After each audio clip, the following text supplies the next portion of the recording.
Yeehaw! We're moving on to the joys of paper number 2. I know you're out there thinking, Jim, we just finished paper number 1. Come on, don't make us do paper number 2 already. And I'm not going to. I'm not going to ask you to start writing this paper right away. But we are going to start thinking about it because we've already begun reading Bain, which is the foundation of this paper. And next week we want to start outlining and drafting, believe it or not, this paper. So, before we start talking about what paper number 2 needs to look at, please make sure you have your rubric and your sample essay for paper number 2 printed out. You should find them right there in Blackboard in the same place you're finding this web lecture. It's so vital to have this material printed out and in front of you for the entire paper process. Why not start before you watch this video? Okay, the key differences between paper number 1 and paper number 2. Paper number 2 is longer. 2,000 words. Paper number 2 responds to one text, Ken Bain's What the Best College Students Do. And paper number 2 has a particular focus on 3 critical thinking skills. How to explain ideas to people who are unfamiliar with them, how to apply and test those ideas against your own experiences, knowledge, reading, etc., and how to evaluate those ideas for their value. Are they helpful and productive or problematic or some mix of the two? You're going to, for this paper, pick 5 to 8 topics. Each of those topics is going to be either a claim or a term or an example or a quote from Bain's text that you will then explain, apply, and evaluate. So each section of the paper, and we think in this paper more in terms of sections than paragraphs, is going to first explain the idea as if you're talking to someone who has not read the book. Then you're going to apply and test the idea against your own experience and knowledge, and that can include specific life experiences, readings, observations, classes you've taken, whatever. And then finally, you're going to evaluate, not just on the personal level, which is important to do, but beyond that on the broader social level. Is this a constructive idea? Is Bain right? Is this a good, helpful idea? Or is this idea problematic in some way? Or is it some mix of the two things, constructive in this way, problematic in this way? But the key point here to think about is we won't necessarily be able to fit all of this in one paragraph. And so this paper is often organized around sections more than paragraphs. The section may involve 2 or 3 paragraphs that do the explaining, applying, and evaluating. And you'll see that in the sample essay as you look at it.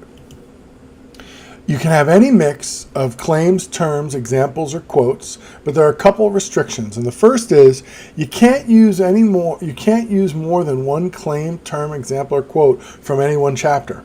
So you can't take 5 ideas from chapter 2. You're going to have to look at and discuss in your paper anywhere from 4 to 8 different chapters from this text. And that's important. So you're going to need to read and annotate the whole text and really engage with the whole text. Also, paragraphs or sections in the paper shouldn't talk about something that's already been addressed in the paper. So you could easily argue that Bain makes a claim about intrinsic motivation and then later provides an example of intrinsic motivation, and then after that provides a term, the term intrinsic motivation. So you could theoretically kind of revisit intrinsic motivation 4 or 5 times in your paper, but that's not permitted. Your paper needs to look at 5 to 8 clear, separate, and distinct ideas from Bain and apply the critical thinking process to each of those ideas. The drafting process will also be different. Next week, I'll be asking you to develop a schematic outline where you start picking out the ideas from the different chapters that you want to look at and matching those ideas up with specific experiences you've had or readings or other material you want to connect to. Then, once we've got this schematic outline where we're pairing ideas from Bain with experiences, we start drafting an explanation, an application, and an evaluation of that concept, term, example, or quote from Bain. Only once we've done all that are we going to craft a topic sentence that will go at the top of that section or paragraph and frame the section and paragraph for us. And only after we've drafted the body of the paper will we turn and write an intro and a conclusion. So again, we're not taking the traditional approach to drafting this paper. And this is necessary because as we read, we're going to be discovering different concepts from Bain that we want to write or talk about. And so we don't want to pin ourselves down with an intro that already defines what we're going to look at.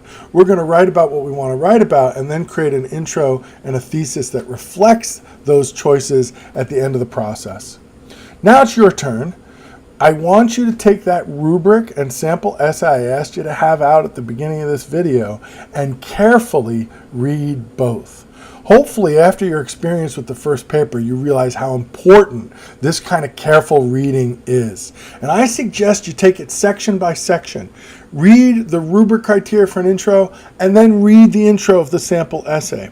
Read the rubric criteria for what a section or a body paragraph should have in it, and then read the sample essay. Read the rubric about what a conclusion should have, read the sample essay. Go back and forth between the two. The quiz afterwards works from the assumption that you've carefully read the rubric and the sample essay. So please make sure you've done both before you get to that quiz, and please make sure you have both out in front of you when you take the quiz. Thanks a lot for listening. See you next week when we start writing.